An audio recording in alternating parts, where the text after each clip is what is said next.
Bismillahirrahmanirrahim. Selanjutnya, masuki sesi yang pertama, kami persilahkan kepada Bapak Ustadz Juprianto untuk menyajikan paparan materi.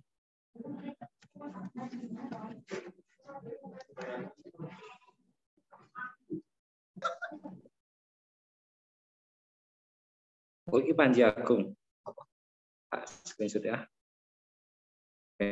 Konopi, enggak? Wes, bener. Ilah kok ono aku metu dhewe, Cuk.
Assalamualaikum warahmatullahi wabarakatuh. Waalaikumsalam warahmatullahi wabarakatuh. Ini maaf yang satu saya mau live dulu ya. Sebentar.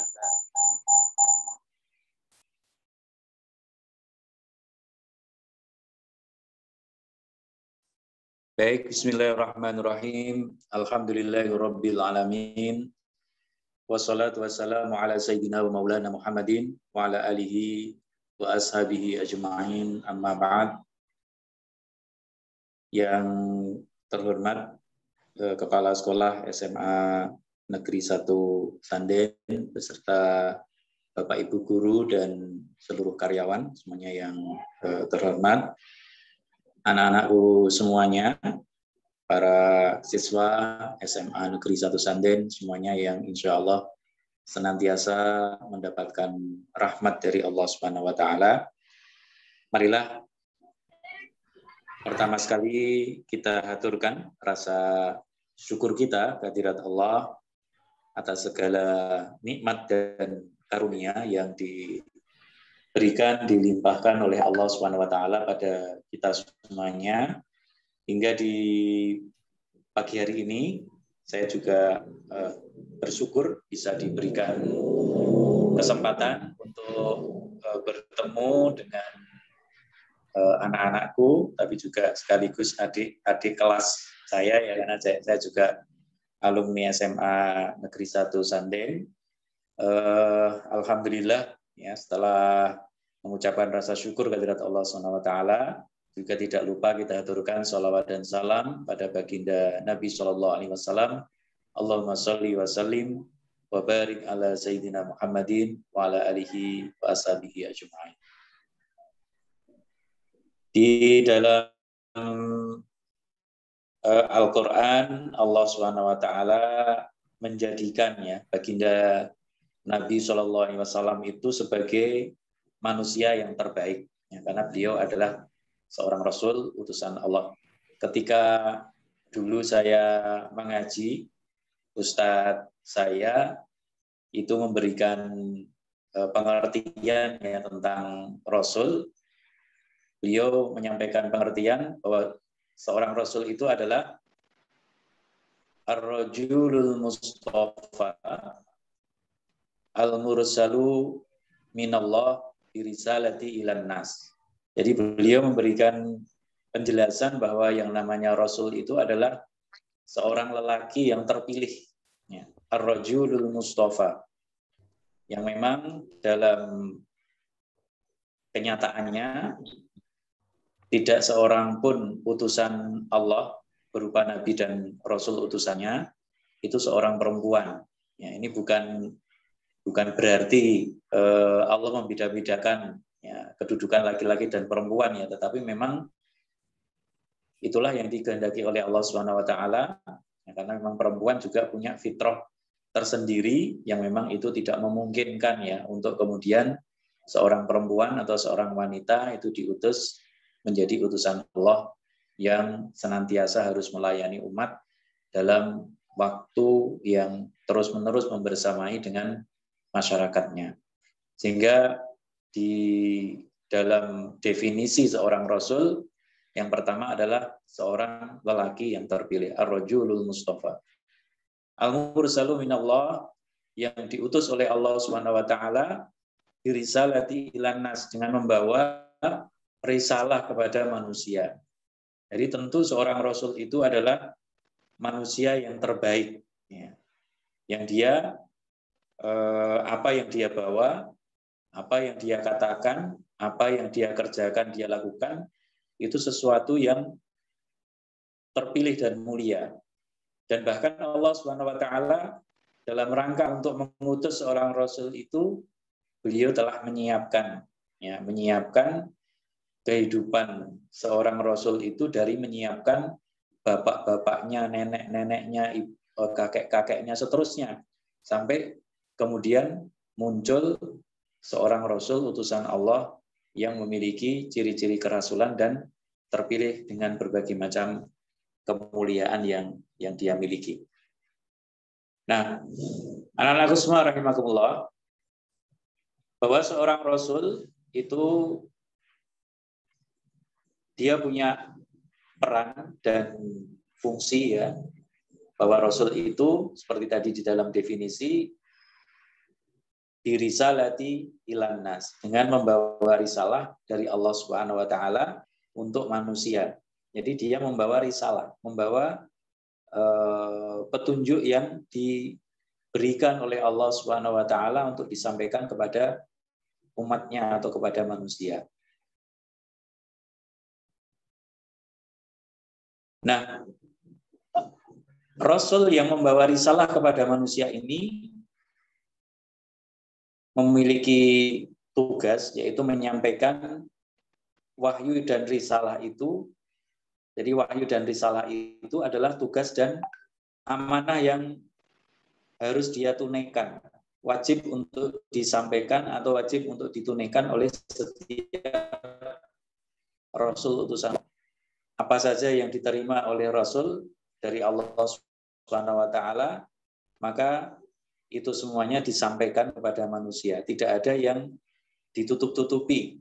Sekalipun itu mungkin berkait dengan dirinya, berkait dengan bisa jadi Allah meluruskan ya Rasul itu untuk kemudian kepada sesuatu yang benar, tidak sampai kepada sebuah kesalahan atau dosa yang dikerjakan. Jadi ini juga berlaku kepada baginda Nabi Shallallahu Alaihi Wasallam. Jadi apa yang dibawa oleh Rasul itu semuanya adalah berasal dari wahyu dan risalah yang berasal dari Allah Subhanahu wa taala. Nah, yang kedua,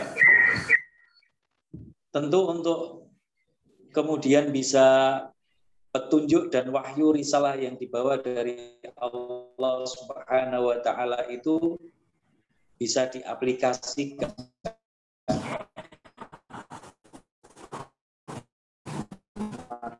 maka butuh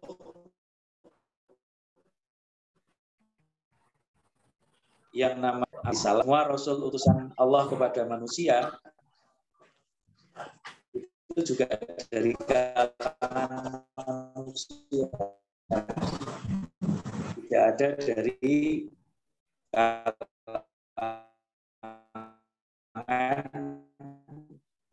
malaikat gitu ya. Jadi karena kalau dari kalangan malaikat, ya bagaimana kita kemudian mencontoh atau menjadikan malaikat, ya para malaikat itu tidak dibekali oleh Allah Subhanahu Wa Taala nafsu. Ya. Kalau manusia ini kan punya akal, punya nafsu. Ya Allah Subhanahu Wa Taala sampaikan, fa'alhamaha ujuraha wa taqwaha. Ada dua potensi kebaikan dan juga sebaliknya potensi keburukan. Yang ini di dalam diri seorang Rasul dicontohkan keteladanan, contoh-contoh kebaikan yang kemudian mudah bagi kita untuk mengaplikasikan apa-apa yang menjadi wahyu ataupun risalah dari Allah Subhanahu Wa Taala itu dalam praktek keseharian. Karena apa? Karena ada contoh, yaitu dari kalangan manusia yang setiap hari bisa dilihat pada waktu itu bagaimana Rasul mencontohkan sebuah perilaku tertentu dalam kehidupan keseharian. Karena para sahabat Rasulullah SAW yang termasuk dalam sahabat-sahabat yang awal masuk Islam, beliau ini bergaul dengan Nabi SAW karena Nabi diutus selama kurang lebih 23 tahun.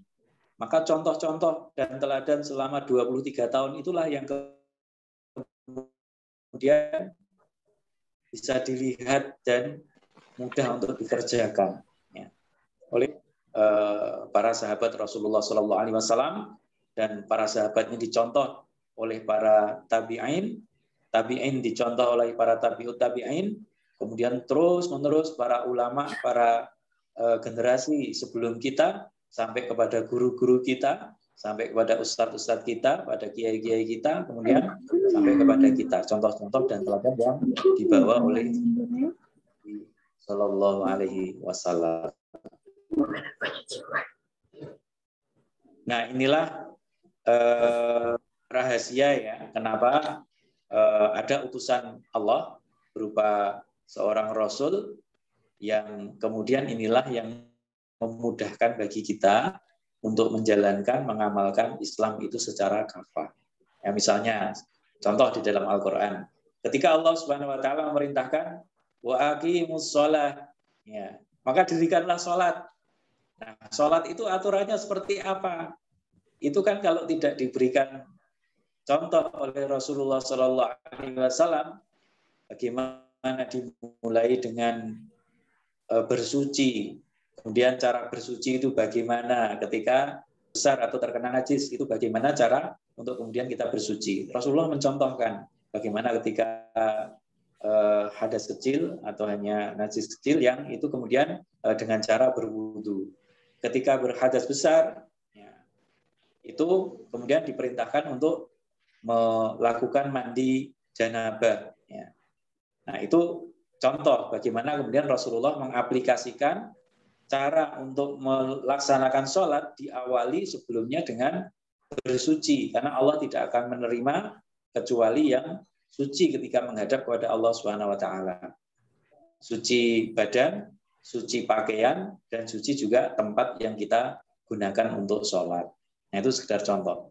Kemudian diawali dengan takbiratul ihram dan kemudian diakhiri dengan salam, dengan berbagai macam kaifiat, syarat rukun yang ada di dalam sholat. Itu tidak akan bisa kita kerjakan kecuali ketika kita memang memiliki contoh atau teladan, yakni dari baginda Nabi Sallallahu Alaihi Wasallam. Nah, di dalam diri Rasulullah Sallallahu Alaihi Wasallam itu terkandung atau memiliki sifatul asasiyah, sifat-sifat dasar, sifat-sifat akhlak yang mulia, yang ini dimiliki oleh semua nabi dan rasul utusan Allah Subhanahu Wa Taala. Dan bahkan khusus untuk baginda Nabi Sallallahu Alaihi Wasallam, maka beliau ini memiliki julukan, yaitu sebagai uswatun hasanah, sebagai suri tauladan yang terbaik. Slide-nya bisa digeser ke slide ketiga. Baik, saya lanjutkan. Jadi sifat-sifat asasiyah atau sifatul asasiyah yang dimiliki oleh Rasulullah SAW itu ada beberapa. Yang pertama adalah sifat siddiq, ya, jujur. Ya, sifat kejujuran ini sudah dimiliki oleh Rasulullah SAW, ya, itu dari beliau kecil, ya, dari sejak beliau kecil sudah terpercaya, dan bahkan sejak sebelum beliau terpilih menjadi Nabi dan utusan Allah di usia 40 tahun, itu sejak kecil Nabi itu memang sudah terpercaya, dan ini memang disiapkan oleh Allah Subhanahu wa taala. Dalam sebuah riwayat hadis, ya, disebutkan ketika beliau masih dalam asuhan ibunda susuan beliau, ya, Halimah As-Sa'diyah, maka di antara peristiwa yang terjadi ketika beliau dalam asuhan ibunda Halimah As-Sa'diyah itu sempat didatangi oleh 2 orang malaikat, ya, yang kemudian malaikat itu membedah dada Rasulullah SAW dan kemudian membersihkan, ya, membersihkan hati beliau dari berbagai macam sifat-sifat buruk. Ya, ini adalah penyiapan dari Allah Subhanahu wa taala. Dan kemudian sifat siddiq atau jujur ini senantiasa terpelihara pada diri Nabi Shallallahu alaihi wasallam. Dan ya, tidak pernah, ya, beliau itu kemudian berdusta, ya, sekalipun itu kepada musuhnya, gitu, ya. Tapi ada cara, ya, ada cara untuk tidak berdusta, ya. Contoh yaitu ketika Rasulullah SAW itu ditanya, ya, karena memang pada waktu itu ketika Kanjeng Nabi, ya, itu pada saat beliau menunaikan hijrah bersama sahabat Abu Bakar, maka ketika di jalan, karena memang beliau ini dicari oleh orang-orang kafir Quraisy, dan bahkan ada sayembara, gitu, ya, barang siapa yang bisa membawa pulang Muhammad kembali ke Mekah dalam kondisi hidup ataupun kondisi meninggal, maka ada hadiah yaitu 100 ekor unta. Karena memang pada kondisi yang memang tidak wajar, ya, tidak pada sewajarnya, pada kondisi yang darurat, ya. Ketika di jalan, ya, kemudian ditanyakan, ya, ada orang yang menanyakan, siapakah temanmu ini? Jadi beliau kan berdua dengan Abu Bakar, ya. Kemudian bersama dengan satu orang lagi penunjuk jalan. Penunjuk jalan ini sebetulnya belum seorang Muslim, ya, kalau di dalam di dalam Sirah Nabawiyah, ya, penunjuk jalan yang dibawa oleh Rasulullah itu belum menjadi seorang Muslim pada waktu itu. Ketika ditanya, ya, siapakah yang di sampingnya, yaitu penunjuk jalan itu, maka kemudian Rasulullah SAW tidak mengatakan bahwa ini adalah pembantuku, ya, pembantu yang akan menunjukkan jalanku untuk sampai ke Madinah. Tapi kemudian Rasulullah hanya menyebutkan dia adalah penunjuk jalan, ya. Jadi tanpa berbohong, ya, tetapi kemudian orang mungkin memiliki interpretasi yang lain.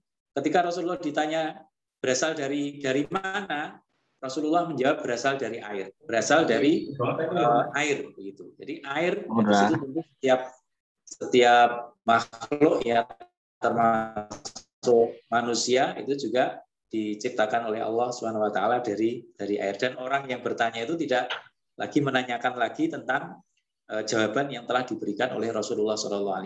Itu sekedar contoh, ya, untuk kemudian dalam situasi kondisi yang berat pun atau kondisi abnormal pun, itu kita tetap dituntunkan untuk tidak berkata bohong. Boleh memberikan perkataan yang memiliki makna, yang memiliki interpretasi, nah, itu diperbolehkan. Bagaimana yang dicontohkan.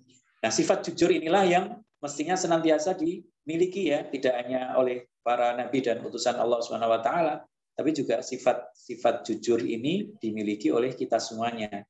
Termasuk ada salah seorang sahabat Rasulullah SAW, yakni Abu Bakar As-Siddiq, yang beliau diberikan gelar As-Siddiq, ya, orang yang terpercaya, orang yang jujur. Nah, peristiwa ini nanti ketika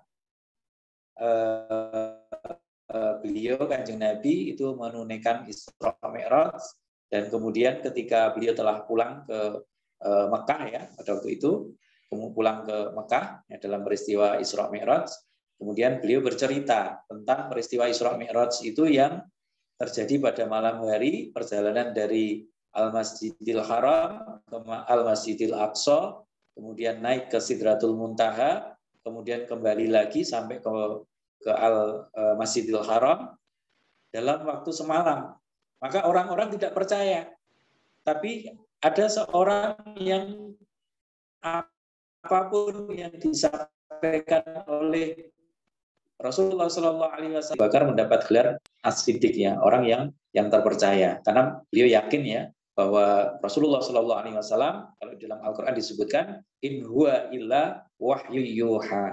Jadi apa-apa yang disampaikan oleh Rasulullah tidak lain dan tidak bukan hanyalah wahyu yang diwahyukan kepada Rasulullah SAW dari Allah Subhanahu Wa Taala. Jadi termasuk kisah tentang Isra Mi'raj, Abu Bakar As-Siddiq di saat yang lain belum percaya, sahabat Abu Bakar, Sayyidina Abu Bakar, beliau langsung percaya dengan apa yang disampaikan oleh Rasulullah Shallallahu Alaihi Wasallam.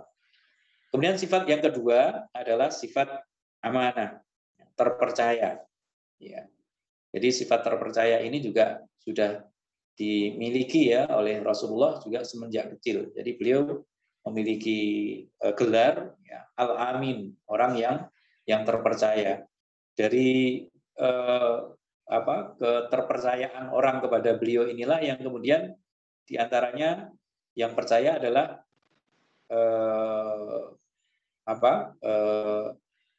banyak orang, ya, termasuk para pedagang, para saudagar yang kemudian bermuamalah dengan beliau, karena ketika beliau berdagang itu senantiasa menyampaikan kondisi apa adanya.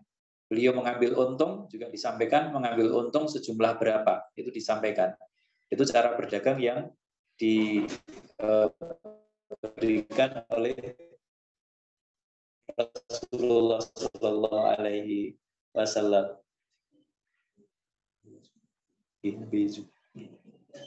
Sifat yang ketiga adalah fatonah, ya, cerdas. Jadi tidak sekedar hanya cerdas, ya, bahkan ini melampaui kata cerdas. Ya, fatonah itu tidak sekedar hanya cerdas. Ya. Sebagai contoh, ketika Rasulullah belum diutus oleh Allah Subhanahu Wa Taala, orang-orang kafir Quraisy ketika mereka akan memugar Ka'bah pada waktu itu, dan kemudian meletakkan kembali Hajar Aswad, itu terjadi pertentangan yang sangat hebat antara kelompok yang satu dengan kelompok yang lain. Maka kemudian pada waktu itu Rasulullah diberikan kepercayaan, ya, oleh kelompok-kelompok di kalangan Quraisy pada waktu itu, dan kecerdasan Rasulullah itu mungkin, ya, bagi kita tidak terpikir sebelumnya. Maka kemudian untuk bisa menyatukan, ya, orang-orang yang ada di kafir Quraisy, ya, orang-orang Quraisy pada waktu itu, kelompok-kelompok yang ada di Quraisy waktu itu, beliau menggelar, ya, sorbannya, kemudian Hajar Aswad itu beliau letakkan di atas sorbannya itu. Maka kemudian beliau meminta kepada setiap para pemimpin dari kabilah-kabilah yang ada di dalam suku-suku yang ada di dalam Quraisy itu memegangi ujung-ujung dan tepian dari sajadah ataupun imarah beliau, ya, yang kemudian beliau gelar itu. Kemudian itulah yang dipakai, kemudian setiap pemimpin itu membawa dari titik yang tadi itu kepada pojok atau salah satu sisi yang ada di dalam Ka'bah itu, dan kemudian Rasulullah SAW meletakkan kembali Hajar Aswad itu pada tempatnya. Tetapi beliau telah mampu menyatukan, ya, menyatukan setiap pemimpin atau kabilah di dalam kafir Quraisy itu untuk kemudian bersama-sama membawa Hajar Aswad itu ke tempatnya kembali dan beliau yang memasangnya. Ini cara cerdas beliau ya untuk kemudian menyatukan ya kelompok-kelompok kabilah-kabilah yang ada di Quraisy pada waktu itu, ya beliau dengan cara yang seperti itu mampu kemudian menyatukan. Dan masih banyak lagi contoh-contoh bagaimana keteladanan beliau dalam kecerdasan yang memang ini di atas rata-rata manusia biasa. Ya. Kemudian yang keempat adalah tabligh. Beliau menyampaikan apa-apa yang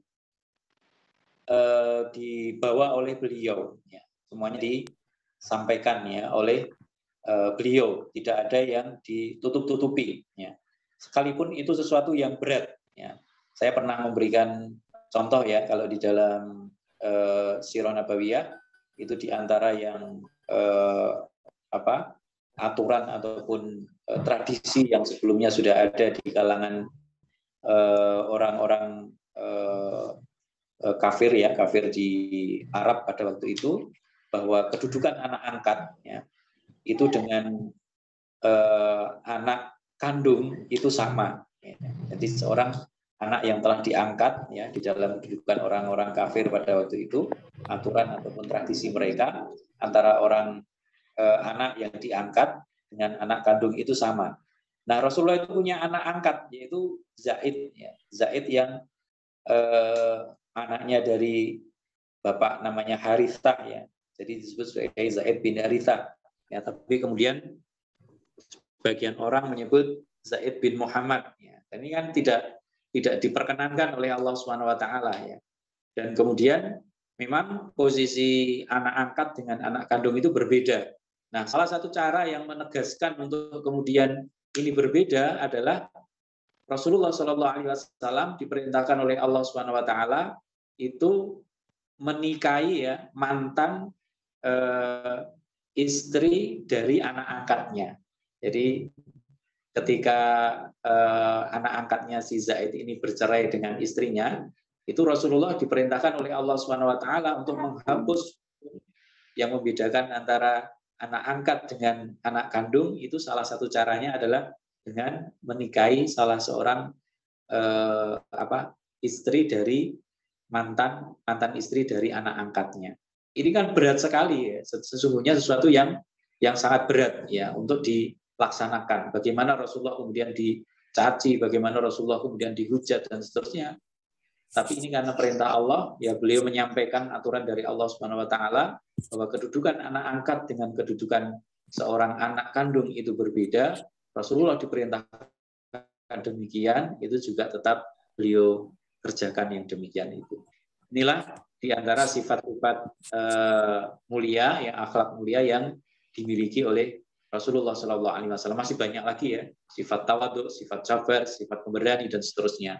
Yang ini sangat banyak sekali yang kita selaku seorang mukmin semestinya berusaha untuk kemudian menghadirkan ya sifat-sifat kebaikan, sifat-sifat akhlak mulia yang dimiliki oleh Rasulullah SAW itu kepada diri kita untuk bisa kita hadirkan sifat-sifat ataupun akhlak yang mulia itu pada diri kita masing-masing.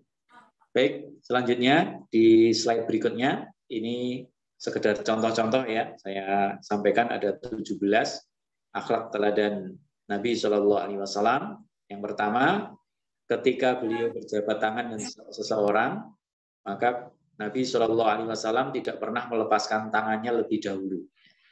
Nah, ini termasuk sekarang ya, ini sesuatu yang tidak kita laksanakan ya di antara sunnah Rasulullah SAW ya, karena kita menjaga prokes ya dalam kondisi yang darurat ya, di antara teladan dari Rasulullah untuk ketika kita bertemu dengan saudara kita seorang muslim itu kita berjabat tangan ya, karena ketika kita berjabat tangan ya disampaikan oleh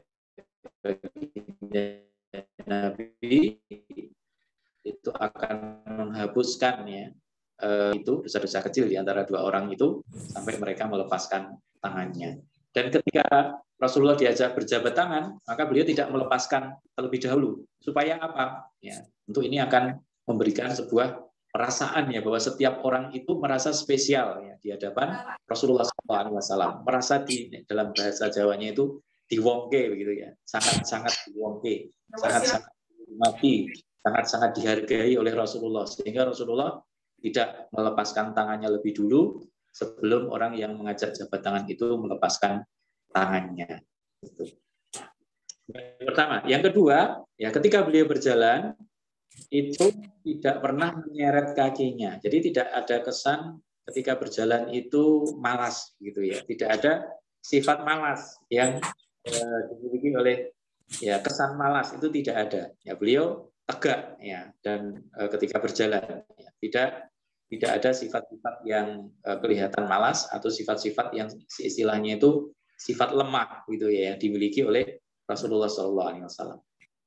Yang ketiga, ketika beliau berbicara atau berbincang dengan seseorang, maka Nabi SAW senantiasa menanggapi dengan sepenuh hati hingga setiap orang merasa mendapatkan perlakuan yang khusus. Ya, ini luar biasanya ya bagaimana baginda Nabi SAW itu mampu ya untuk memberikan ya sesuatu yang terbaik ya kepada setiap orang, dan setiap orang itu merasa mendapatkan perlakuan khusus. Dan bahkan ya saya contohkan ya di antara hal yang ini luar biasa yang tadi ada Nabi punya sifat sabar ya, Nabi punya sifat tawadhu gitu ya. Itu ada kisah bahwa salah satu sifat atau salah satu perbuatan Rasulullah SAW yang itu baru terungkap setelah beliau wafat, itu salah satunya adalah peristiwa ketika Kanjeng Nabi SAW itu hampir setiap hari ya, di akhir-akhir kehidupan beliau itu beliau memberikan makan kepada seorang Yahudi yang buta di pasar Madinah. Padahal si Yahudi ini setiap kali dia diberikan suapan makanan oleh Rasulullah SAW, karena memang dia buta, dia tidak tahu, dia itu senantiasa menghujat Nabi. Jadi Nabi itu dihujat, padahal beliau sedang menyuapi orang yang menghujat itu. Coba bayangkan kalau kita kira-kira mampu atau tidak ya. Jadi orang yang kita suapi itu, orang yang sedang kita suapi itu menghujat kita. Nah, tentu kan kita tidak sudi ya kita ya. Tapi Rasulullah itu tetap melakukan. Si Yahudi itu tidak tahu kalau yang dihujat itu adalah Nabi SAW.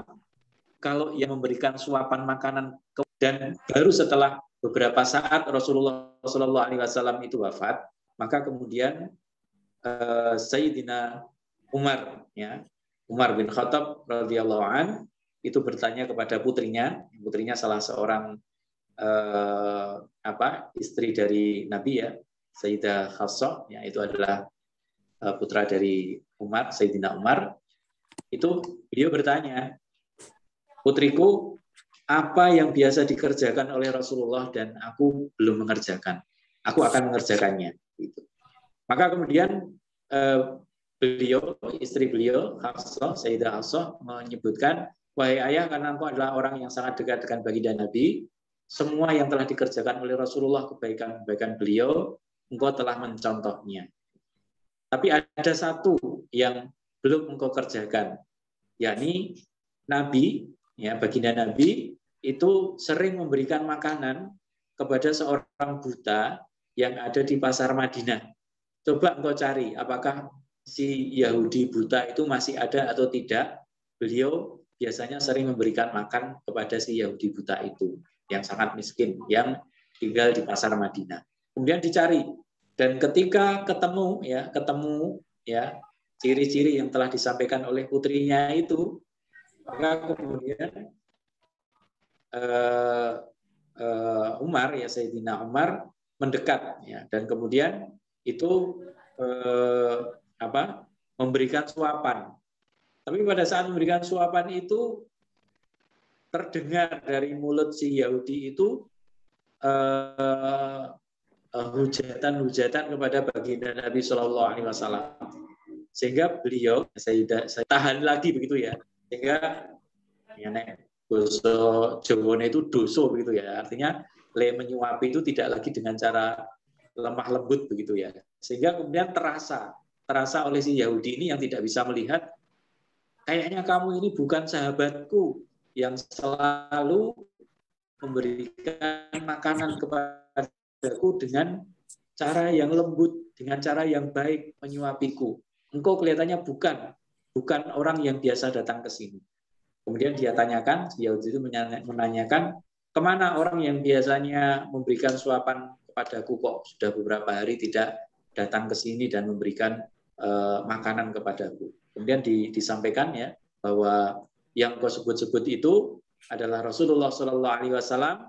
Beliau telah wafat beberapa hari yang lalu dan sudah dimakamkan. Maka kemudian si Yahudi ini ketika mendengar ya betapa terkejutnya dia senantiasa dilayani oleh Nabi, tapi dia selalu juga melakukan hujatan-hujatan di hadapan wajah beliau yang mulia itu, dan beliau sama sekali tidak memberikan tanggapan apapun. Ya. Ini luar biasanya, dan kemudian qadarullah ya, ketentuan Allah Subhanahu Wa Taala, si Yahudi itu akhirnya menangis sejadi-jadinya dan kemudian dia masuk Islam. Karena apa? Karena kebaikan akhlak yang dimiliki oleh Rasulullah Shallallahu Alaihi Wasallam. Nah, ini ketika beliau berbincang dengan seseorang, menanggapi dengan sepenuh hati dan memberikan perasaan ya, bahwa setiap orang itu mendapatkan perlakuan yang khusus. Yang keempat, bila seorang duduk bersama beliau, maka Nabi tidak akan bangkit sebelum orang itu bangkit lebih dulu. Artinya ini sama tinggi. Yang ini tentu tidak dimiliki ya. Tradisi semacam ini adalah tradisi yang asing ya bagi kalangan Arab pada waktu itu. Betapa antara seorang majikan dengan seorang budak itu sangat jauh. Mungkin juga seperti kita ya, antara kelas priai pada waktu itu ya di kolonial gitu ya dengan masyarakat biasa itu tentu ada sangat perbedaan yang sangat-sangat. Dari kalangan bangsawan itu adalah utusan Allah Subhanahu Wa Taala, itu memiliki sikap ya ketika duduk bersama seseorang tidak bangkit sebelum orang itu yang bangkit lebih dulu. Yang kelima, ketika dihampiri seseorang, Nabi tidak duduk tapi bangkit dan menyambut. Jadi ada penghormatan ya walaupun sebetulnya yang lebih layak dihormati itu adalah beliau gitu ya, tetapi beliau melakukan itu. Jadi beliau tidak duduk tapi bangkit untuk menyambut. Sebaliknya ya ketika Rasulullah yang datang, Rasulullah itu melarang untuk orang-orang berdiri ya. Tapi tentu ya orang-orang walaupun dilarang karena dalam hal ini adalah dalam rangka untuk memberikan penghormatan kepada Nabi, ya, mereka tetap menyambut ya kedatangan Nabi itu dengan penuh penghormatan gitu ya. Yang keenam, bila dipanggil seseorang maka Nabi tidak menoleh tapi membalikkan seluruh tubuh untuk menghadapnya. Jadi ini kan tentu juga bagian ya penghormatan ya kepada seorang yang memanggil ya. Betapa sangat terasa nyaman ya ketika kita memanggil seseorang dan seseorang itu tidak sekedar hanya menoleh ya, tapi kemudian membalikkan seluruh tubuhnya menghadap kepada kita. Itu tentu akan sangat bagi kita yang mendapati seperti itu akan merasa nyaman ya ketika bertemu dengan orang yang semacam itu. Kemudian bila tamunya hendak pulang, ya, maka Nabi Shallallahu Alaihi Wasallam mengantarkannya.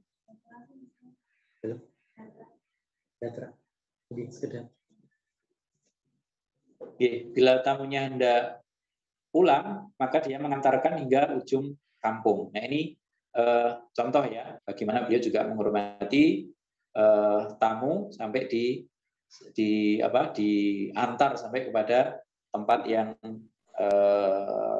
terjauh dari tempat beliau dan seterusnya sampai kemudian yang ke-17. Kemudian yang bagian yang akhir untuk manfaat dari ittiba, ya. Insyaallah ketika kita senantiasa berusaha untuk ittiba kepada Rasulullah SAW, maka yang pertama kita akan mendapatkan mahabbatullah atau cinta dari Allah Subhanahu wa taala. Allah Subhanahu wa taala berfirman, "A'udzubillahi minasyaitonirrajim. Qul in kuntum tuhibbunallah fattabi'uni yuhibbukumullah wa yaghfir lakum dzunubakum." Al-ayat. Jadi Rasulullah diperintahkan oleh Allah Subhanahu wa taala, "Qul in kuntum tuhibbunallah," ketika kamu mencintai Allah, fattabi'uni, maka ikutilah aku. Disuruh untuk mengikuti ittiba kepada Rasulullah sallallahu alaihi wasallam. Yuhibbukumullah, maka Allah akan mencintai kalian. Wa yaghfir lakum dzunubakum, dan Allah akan mengampuni kesalahan-kesalahan kalian. Yang kedua, Allah Subhanahu wa taala akan memberikan kasih sayangnya kepada kita. Ya, ketika kita mau untuk ittiba kepada Rasul sallallahu alaihi wasallam. Yang ketiga, insya Allah senantiasa memperoleh hidayah ataupun petunjuk dari Allah Subhanahu wa taala. Yang keempat, ya, musahabatul akhyar fil jannah. Kita akan mendapati, ya, orang-orang pilihan yang terdekat itu menjadi tetangga-tetangga kita nanti insya Allah di surga, termasuk Rasulullah sallallahu alaihi wasallam. Asy-syafa'ah, mendapatkan syafaat dari Rasulullah. Dan sampai yang terakhir, yang kalau bisa disimpulkan semuanya adalah as-sa'adah atau kebahagiaan hakiki di dalam kehidupan di dunia dan di dalam kehidupan di akhirat. Untuk yang terakhir, slide terakhir sebagai penutup, ya, salah satu dari rukun iman kita adalah iman kita kepada Nabi dan Rasul utusan Allah Subhanahu wa taala. Salah satunya adalah Kanjeng Nabi Muhammad sallallahu alaihi wasallam. Maka bukti keimanan kita adalah dengan kita mengikuti petunjuk dan risalah yang dibawa oleh Rasulullah sallallahu alaihi wasallam. Kemudian insya Allah dengan kita mengikuti ataupun ittiba, ya, kepada Rasulullah, insya Allah akan banyak manfaat atau natijah atau nataij dalam jumlah banyak gitu, ya, manfaat-manfaat, ya, buah positif yang bisa disimpulkan berupa as-sa'adah, yaitu kebahagiaan kehidupan kita di dalam kehidupan kita di dunia insya Allah, dan juga di dalam kehidupan kita nanti di akhirat insya Allah.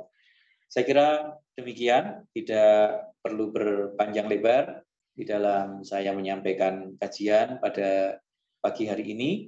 Mudah-mudahan memberikan peningatan pada diri saya sendiri dan juga pada anak-anakku semuanya. Mudah-mudahan senantiasa diberikan bimbingan oleh Allah Subhanahu wa taala untuk bagi kita semuanya senantiasa bisa meneladani Kanjeng Nabi Shallallahu alaihi wasallam dalam kehidupan kita, sehingga kita insya Allah akan memperoleh as-sa'adah atau kebahagiaan yang hakiki dalam kehidupan kita di dunia dan insya Allah sampai dalam kehidupan kita nanti di akhirat.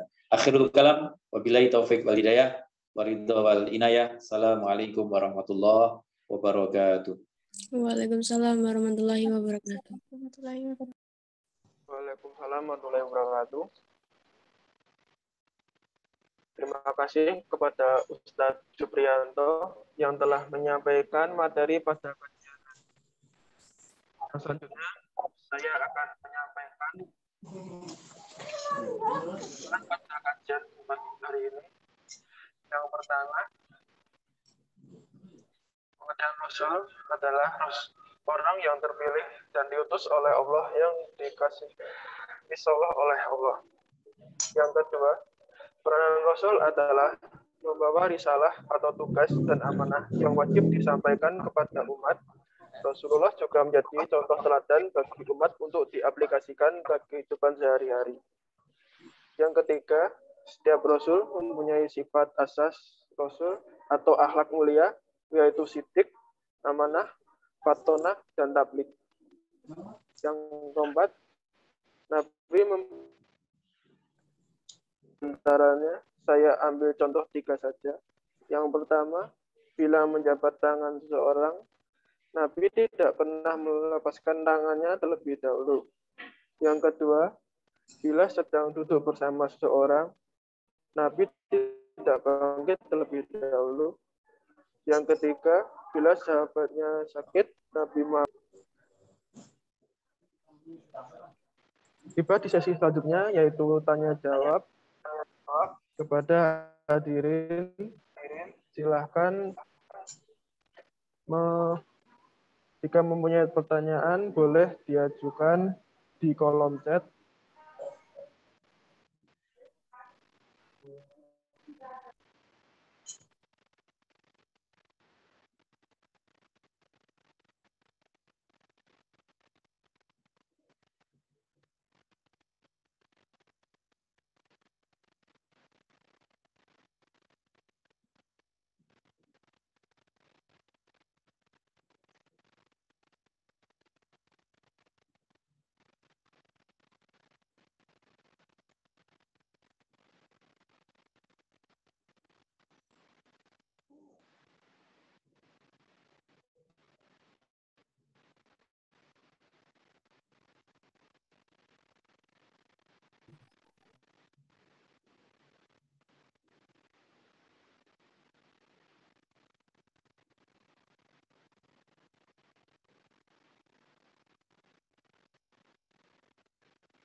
Silahkan teman-teman yang ingin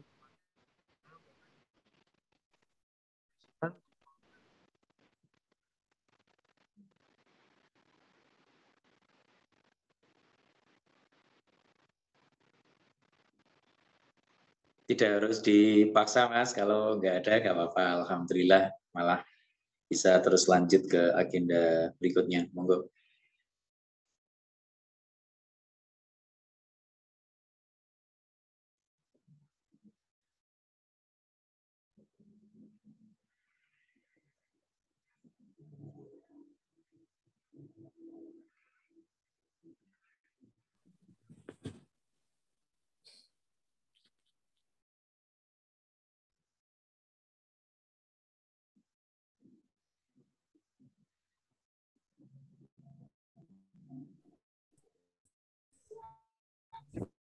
tidak ada yang bertanya, maka acara inti dari kajian pagi hari ini sudah selesai. Untuk menutup kebersamaan kita hari ini, marilah kita akhiri kajian ini dengan bacaan hamdalah bersama-sama. Alhamdulillah. Alhamdulillahirrahmanirrahim. Saya kembalikan ke Mohon izin ya untuk aktivitas yang lain.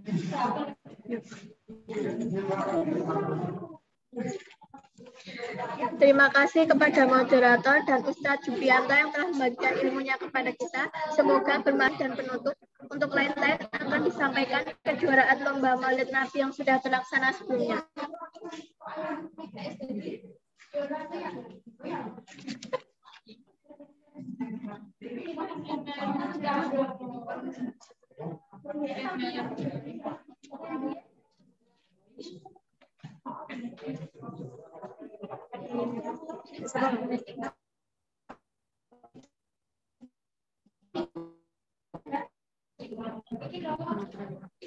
Assalamualaikum warahmatullahi wabarakatuh.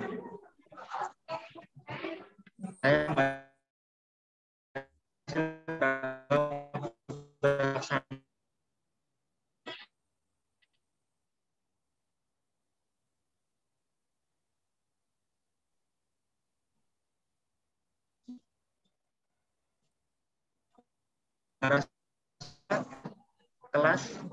11 IPA 2 Evi Puspitasari.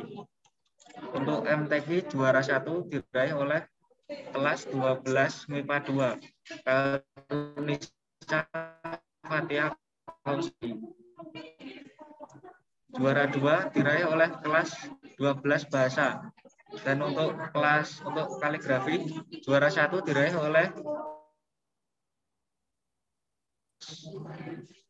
11 MIPA 2 Fanti Prananingrum. Untuk pengambilan hadiah ditunggu 1 sampai jam 2. Sekian dari saya. Wassalamualaikum warahmatullahi wabarakatuh.